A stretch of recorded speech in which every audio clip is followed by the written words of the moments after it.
We are also tracking developments in the United States conflict with Venezuela. NBC News has learned at least 2 people survived the latest U.S. military strike on an alleged drug vessel. Those survivors are now in U.S. custody. President Trump spoke about the strike earlier today from the White House.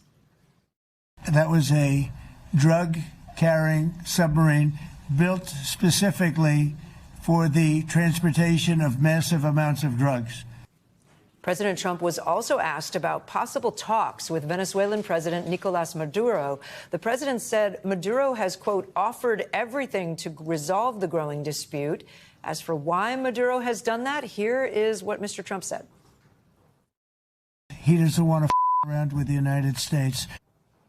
NBC News senior national security correspondent Courtney Kube joins us now. Courtney, let's start with this latest strike. The president called it a submarine or some kind of submersible vessel. What more do we know?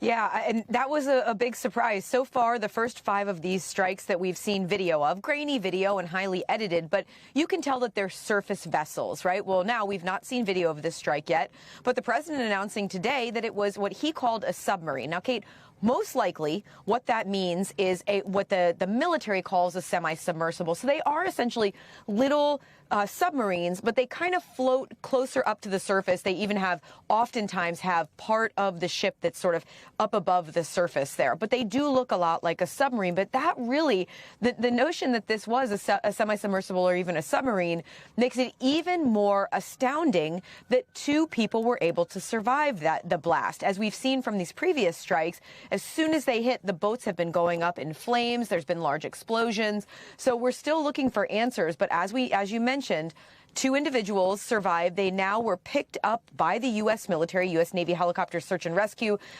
spotted them not long after the blast. They are on a U.S. Navy ship.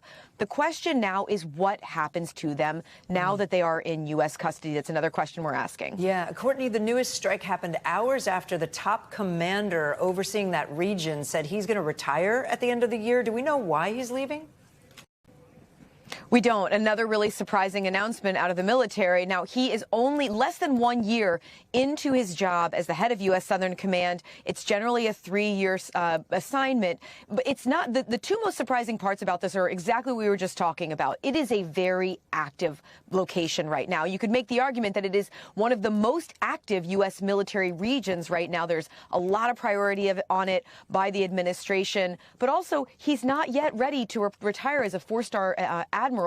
He would need at least another year in grade to do that. Surprising announcement for both reasons. All right, Courtney Kube for us. Always great to have you. Thank you. We thank you for watching. And remember, stay updated on breaking news and top stories on the NBC News app or watch live on our YouTube channel.